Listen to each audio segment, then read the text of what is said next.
Hey, how's it going, everybody? Tall Tesla guy here. Another beautiful fall day here, and I figured it'd be a perfect opportunity to dive into something that I think is going to be on the forefront of Tesla. And if you've been watching any videos recently, you know that the project Juniper, which is the Model Y refresh, is coming on the horizon. And I honestly think that it's Tesla's opportunity to save the day, right? I'm not going to get into the politics of Tesla in general, the company financials, anything like that. It's obviously a successful car company.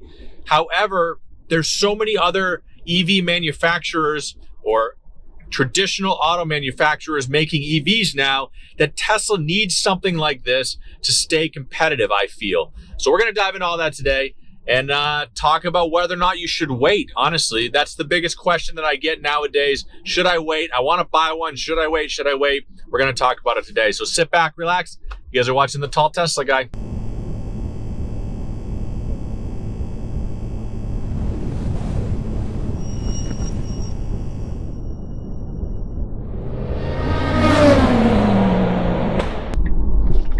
So let's get right into it, right? So the Tesla Model Y was quickly Tesla's #1 selling EV. There's no question about it. It's fast, it's fun, it's a family car. As you can see, I have a baby seat in the back, toddler seat, small child seat, and I can also fit my oversized plus-size dog in the back if I need to.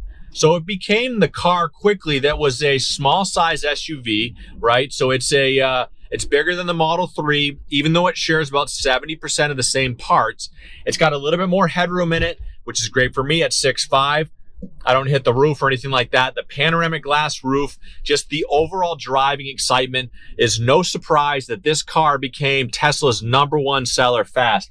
Now, not only is it Tesla's #1 seller, this vehicle became a global EV #1 seller, and now it's even outselling some of the traditional gas vehicles that used to hold the #1 spot, like the Toyota RAV4, the Toyota Corolla, even Camry, things like that. This car is overtaking them in sales. Now, Tesla sells 500,000 a quarter of this vehicle now. It started off a little bit slower, maybe in a couple of weeks, couple of months, then it sort of took off as everybody kind of gravitated towards it, towards the option of having this vehicle. And now, with all these incentives that are available, you can get $7,500 government EV credit for buying it. You can get another $1,000 off for using it with a Tesla. A lot of places have EV incentives locally. New Jersey, New Jersey, Colorado, California, New York, different places have additional EV incentives. And then on top of that, if you use a referral credit like you see down in the description below, you can save another $1,000 off. Now this car alone, this is the all-wheel drive dual motor, right? There is a cheaper version, which is the rear-wheel drive single motor car. You know, this one starts at $48,000. You throw $7,500 EV credit, use a referral code down on the bottom, saves you another $1,000. And before you even incorporate any local EV incentives, you're already about $41,000 for this car. Maybe $40,000, which is huge. It's a huge break, especially for a Tesla of this size, space, specs, everything. It's a crazy, crazy incentive. And then on top of that, Tesla offers extremely incentivized leasing options if that's in your space, or you can finance this car through Tesla for like 1.9% or even 0% financing if you're a well-qualified buyer, for example. Not to push the sales pitch on it, but that's huge. Saves tons and tons of money on it. And it almost makes it seem like, why wouldn't you buy it? If you were in the market to get a new car, this is a great option and it's a great opportunity to jump in there. But you might be thinking to yourself, well, I want the 2025 version. It's pretty late in 24, for example. Well, Tesla doesn't really run it like that. And I'll put an asterisk on it just because I'll say Tesla doesn't necessarily have model years. However, what they do is do some design changes. And in this case, they're doing a design change of having similar to what they did with the Model 3, in that they launched the Model 3 Project Highland. It had some different design scopes on the outside. It had, rear camera or rear monitor options. It had different cameras on the outside. And the design is slightly there, but it also gave you a little bit more range, gave you some more options with motors, things like that. So if you're not waiting for a design change, or if you're not waiting for a model year change, because Tesla doesn't really offer those, why would you wait now anyway, right? Well, it's Project Juniper. Now, Project Juniper is the long-awaited, 5 years in the making, Tesla Model Y design change. Now, it only makes sense that they would do this. They run the same factories to produce all the same cars, basically. This car, my Model Y, along with the Model 3 and the Cybertruck, come out of Giga Austin. And it only makes sense to tool the machines to produce a similar, if not the same vehicle, and maybe different specs on the outside. So if they change those machines to produce a different or better Model 3, then why not produce a different or better Model Y?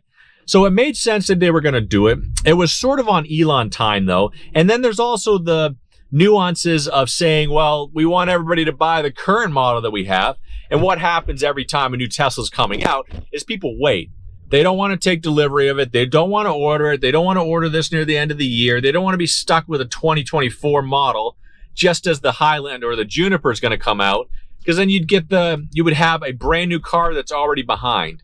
Now, I don't blame you for that if that's what you're thinking. The only challenge is nobody knows when the Model Y Juniper is going to come out. We think it's going to come out next year in 2025, but there's even hints that it may not come out till 2026. Elon's never going to tell us. He's pretty good at keeping secrets like that. So it's sort of a gamble, right? There's so many incentives right now to get your Model Y in whatever model year it is, whether it's 24, 25, 26, even before the Model Y Project Juniper comes out. So even before the design changes, there's so many incentives to get the car right now. Now, I'll say that I have in the past sort of waited for some interior design changes, but there's only been one iteration since the beginning. All they did was take away some of the piano black on the inside, change a couple of trim designs, maybe update the cameras and stuff like that. But for the most part, the car itself still looks the same as it did in 2020 when I had my first one. Now, I'm probably not going to sell this car and buy a Model Y Juniper until it's well established and well out, but I can understand why people would be on the fence for it. I can understand why people would want to wait just to get the new stuff. It's going to get rid of the gear stalks. It's going to change the steering wheel a little bit. It's going to have hepatic touch buttons on it instead of scroll wheels. If that's something that's a hang up for you, if you hate the way that it's designed right now, then the Model Y Juniper is going to be the win for you. It's also going to have, at least in the dual motor version, we think, it's going to have a rear screen back there for the rear passenger to enjoy, I don't know, YouTube videos or Netflix or whatever while you're driving around. In addition, they can play their own games and probably, or most likely, listen to their own music. So you could be listening to music in the front. They could have headphones wirelessly connected to this, including a wirelessly connected gaming controller. And they could play games. They could listen to their own music back there. Maybe. Now, we don't know about that officially, but that's something we sort of think. We got a hint of rear screen and some of the capabilities of it when we were looking at the refreshed Model S that came with the yoke steering wheel that people either loved or hated, and the refreshed Model Y, in addition to the plaid version that they came out with. So maybe we'll get a plaid version Model Y. We'll get a yoke steering wheel. Who knows? Those are the things that people are kind of waiting for. However, I will also say, and I alluded to this in the beginning, that this is probably Tesla's opportunity to take hold of the EV market even more and sort of cement themselves as the leader, because all these other companies are chipping away at them. Kia with the EV6, whether or not you like him, the Honda Ioniq, Volkswagen, the ID4, the ID2, or the ID4 that they have, things like that are cars that are quickly, taking hold of this market share. And the battery technology that Tesla has when they produce that 4680 battery is going to give the technology opportunities for other companies to produce it as well. I can't say that Ford is ever going to be profitable with their Ford F-150 Lightning or even the Mach-E. However, with the opportunity to get a battery in it that has 500 miles of range for essentially the same cost or less than what they're paying now to produce the cars that they have, I think that they would probably jump into the market. Now, this depends on probably the political landscape a little bit to determine whether or not these EV credits continue, get more exciting, anything like that further, pushes people to further kind of convert to the EV lifestyle. But either way, I'll say like Project Model Y Project Juniper is on the horizon. It's coming up, whether it's next year